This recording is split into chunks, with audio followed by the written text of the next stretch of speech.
हम जहां भागे वो हमारे साथ भागता है, हम जहां जाएं वो हमारे साथ जाता है। नरकों में भी वो हमारे साथ यात्रा करता है और स्वर्गों में भी, पाप में भी वो हमारे साथ उतना ही खड़ा होता है जितना पुण्य में।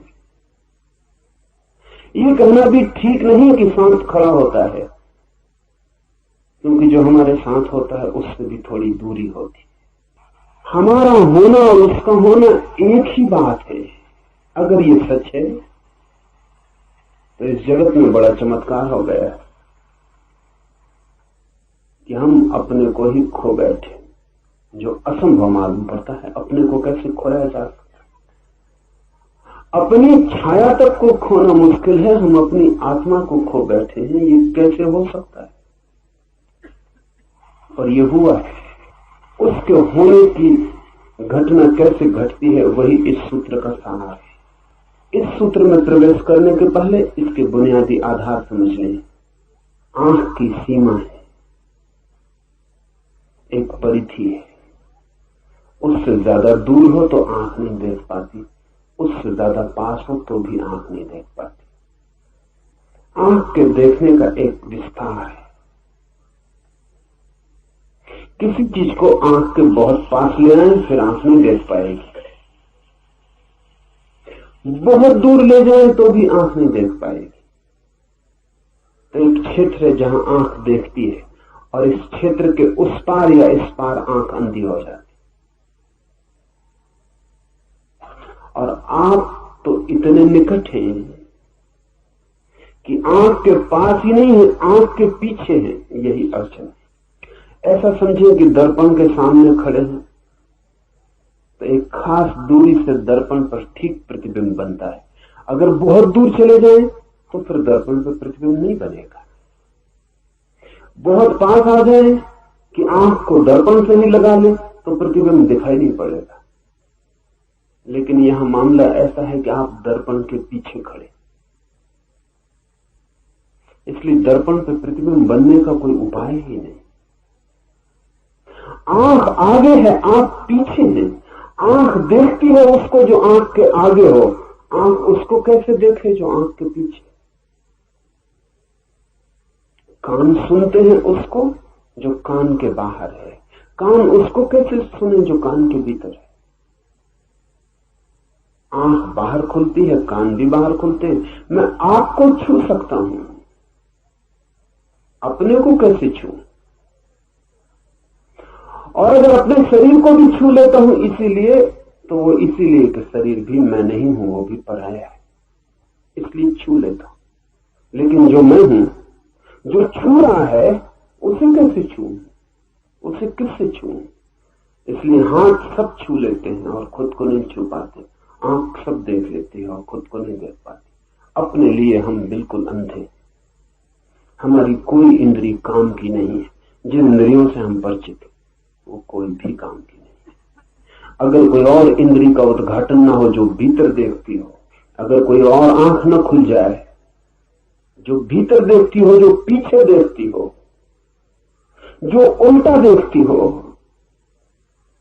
कोई कान न खुल जाए जिस पर भीतर की ध्वनि तरंगें भी प्रभाव लाती हो, तब तक हम स्वयं को देख और जान और सुन न पाएंगे।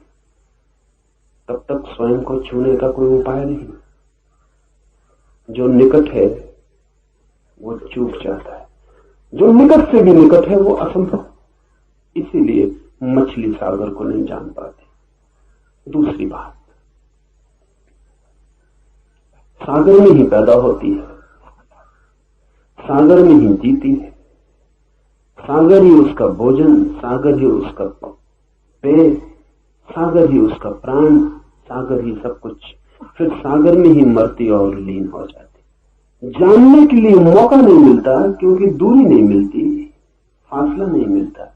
मछली को सागर का पता चलता है अगर कोई उठा के उसे सागर के किनारे फेंक दे, तभी। ये बड़ी उल्टी बात हुई। सागर का पता तब चलता है जब सागर से दूर हो जाए। तो मछली तरसती है रेत पर, धूप में, तब उसे सागर का पता चलता है, क्योंकि इतनी दूरी तो चाहिए पता चलने के लिए।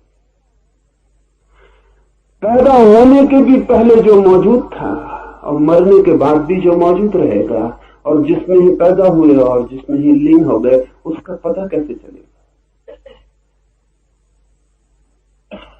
पता चलने के लिए थोड़ी बिछड़न, थोड़ा बिछोड़ होना चाहिए। इसलिए मछली को सागर का पता नहीं चलता, किनारे पे कोई फेंक दे तो पता चलता।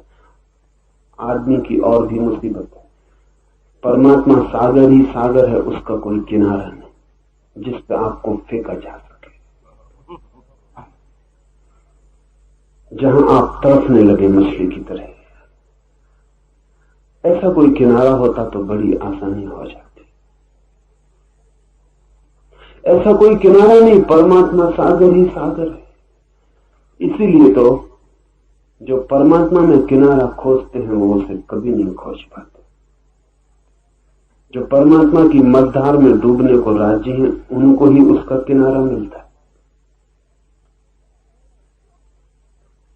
किनारा है ही नहीं, खोजने का कोई उपाय नहीं। और किनारा हो भी कैसे? सब चीजों का किनारा हो सकता है, समस्त का किनारा नहीं हो सकता, क्योंकि किनारा बनता है किसी और चीज से। नदी का किनारा बनता है, सागर का किनारा बनता है किसी और चीज से। परमात्मा के अतिरिक्त कुछ और नहीं है जिससे किनारा बन सके।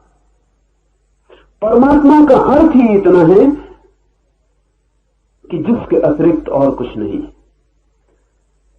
परमात्मा का मतलब कोई आकाश में बैठे हुए किसी व्यक्ति का नहीं है जो जगत को चला रहा हो। ये तो बच्चों की कहानियां हैं। परमात्मा से अर्थ है उस तत्व का जिसके अतिरिक्त और कुछ भी नहीं। ये उसकी वैज्ञानिक परिभाषा हुई। परमात्मा का अर्थ है समस्त, सर्व, सब कुछ जो भी है।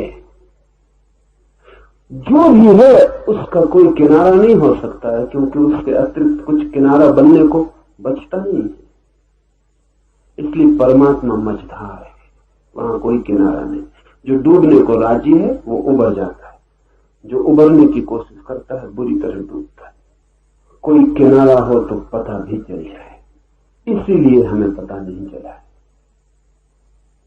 उसी में हम हैं, जिसे हम खोजते हैं उसी में हम हैं। जिसे हम पुकारते हैं उसे पुकारने की जरा भी जरूरत नहीं है, क्योंकि इतना भी दूरी नहीं है कि हमारी आवाज हमें जोर से पुकारनी पड़े।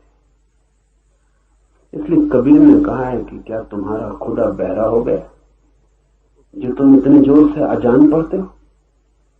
क्या तुम्हारा ईश्वर बहरा हो गया जो तुम इतने जोर से पुकारते हो? इतने पास है कि आवाज देने की भी तो जरूरत नहीं। अगर मौन भी कुछ भीतर होगा तो वो भी सुन लिया जाएगा, इतने पास। दूसरे को पुकारना हो तो आवाज देनी पड़ती है, खुद को पुकारने के लिए आवाज देने की भी क्या जरूरत है? दूसरे का तो तभी सुनाई पड़ता है जब शब्द ध्वनित हो, स्वयं का तो मौन भी सुनाई पड़ता है।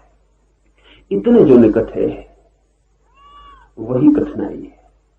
इसे ठीक से ख्याल में ले लें कि सत्य से हम इसलिए चूक गए हैं क्योंकि हम उसी में पैदा होते, उसी से बनती हमारी मांस मज्जा, उसी से निर्मित होती हमारी हड्डियां, वही है हमारा श्वास, वही है हमारा प्राण, वही सब कुछ है। अनेक अनेक रूपों में, अनेक अनेक द्वारों से हम उसी का जोड़ हैं, उसी का खेल।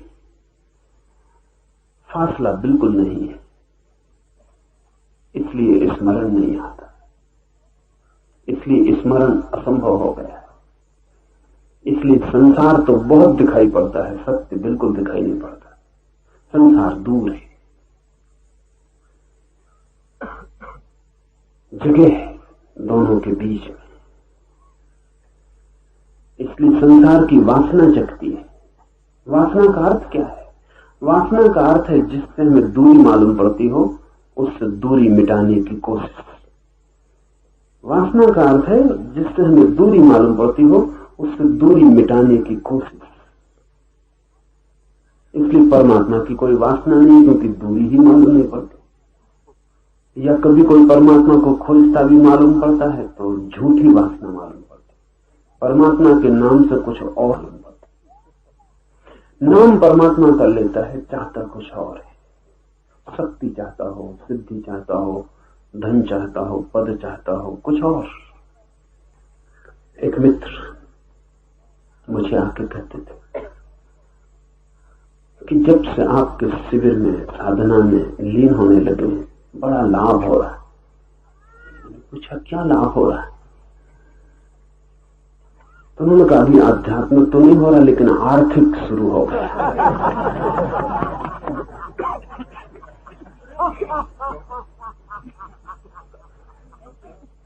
ठीक, आध्यात्मिक की इतनी जल्दी भी क्या है? टाला जा सकता, स्थगित किया जा सकता, आर्थिक तत्काल है। हम खोजते कुछ और है, नाम कुछ और देते हैं। जहां जहां हमने परमात्मा लिख छोड़ा है, अगर जरा हम लेबल उखाड़े तो भीतर कुछ और पाया जाएगा।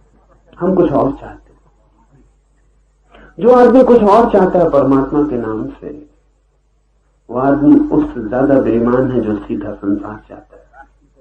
कम से कम एक ऑनेस्टी, एक ईमानदारी है, एक प्रामाणिकता है। एक आदमी कहता है मैं धन चाहता हूं, एक आदमी कहता है मैं काम वासना चाहता हूं, एक आदमी कहता है मुझे पद चाहिए, अहंकार की तृप्ति चाहिए, एक आदमी कहता मैं तो परमात्मा चाहता हूं।